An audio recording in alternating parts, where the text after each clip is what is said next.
बिस्मिल्लाहिर्रहमानिर्रहीम। Welcome to unique solution. अगर आप इस चैनल पे न्यू हैं तो प्लीज़ सबसे पहले चैनल को सब्सक्राइब करें, वीडियो को लाइक करें, शेयर करें और वीडियो को कंप्लीट देखें।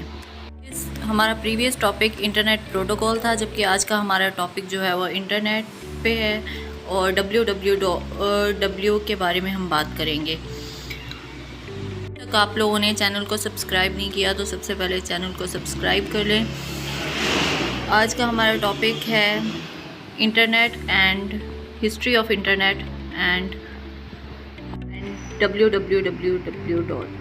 हिस्ट्री ऑफ इंटरनेट की बात करें तो ऑब्वियसली हम ये देखेंगे कि उसका डिज़ाइन कैसा था, इंटरनेट बना कैसे, उसे सब्सक्राइब किस तरह से किया गया, डिस्क्राइब किस तरह से किया गया, उसकी दुनिया में आने की वजह क्या थी, मतलब किस तरह से उसको एक्सप्लोर किया गया, उसके क्या यूजेस हैं, क्या फ़ायदे हैं, ये सारी चीज़ें हम देखेंगे। पहले हम बात करते हैं कि इंटरनेट एक वर्ल्ड वाइड है, ये एक ग्लोबल सिस्टम है जिसने पूरी दुनिया को एक दूसरे से कम्युनिकेट करवाया TCP और IP के थ्रू।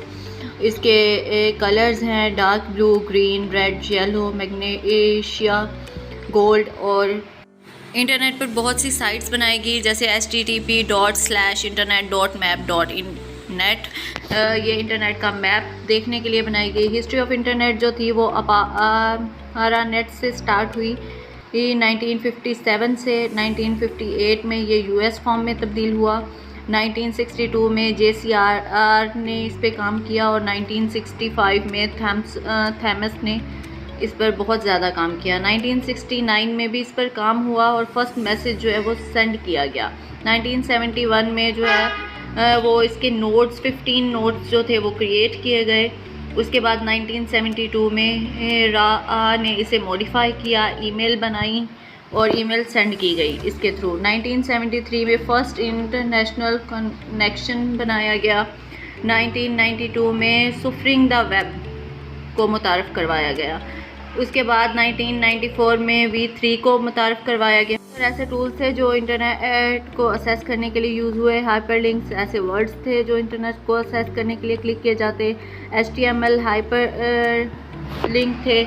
और प्रोटोकॉल, डोमेन और पाथ जो है ये भी इंटरनेट को असेस करने के लिए इस्तेमाल किए गए। ये बेसिकली URL की डेफिनेशंस हैं। V3C जो थी ये 1994 में इस्टेब्लिश की गई। वर्ल्ड वाइड वेब कंसोर्टियम थी। ये first generation of web design जो थी, इसमें स्टैटिक पेजेस, गेस्ट बुक्स और अर्ली एग्जांपल्स को मॉडिफाई किया गया।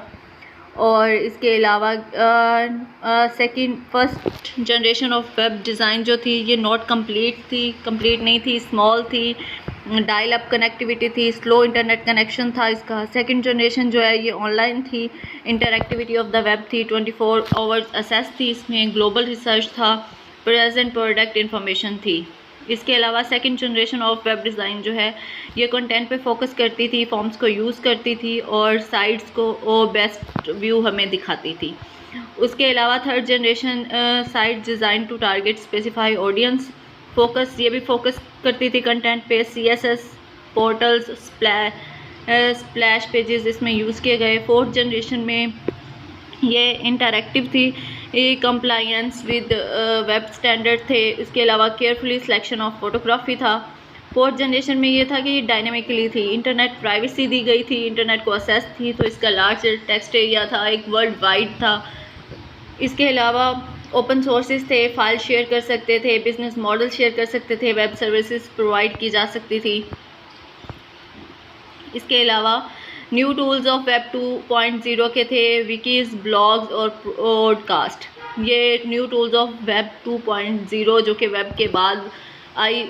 उसके बाद इसकी एक समरी अगर हम देखें तो हमने इसमें history and impact of web को देखा, वेब डिज़ाइन को देखा, इंटरनेट को देखा। Any question?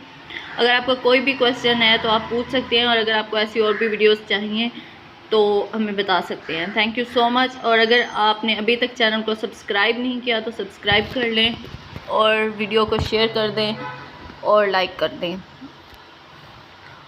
और कोई भी सवाल हो आप पूछ सकते हैं। Thank you so much.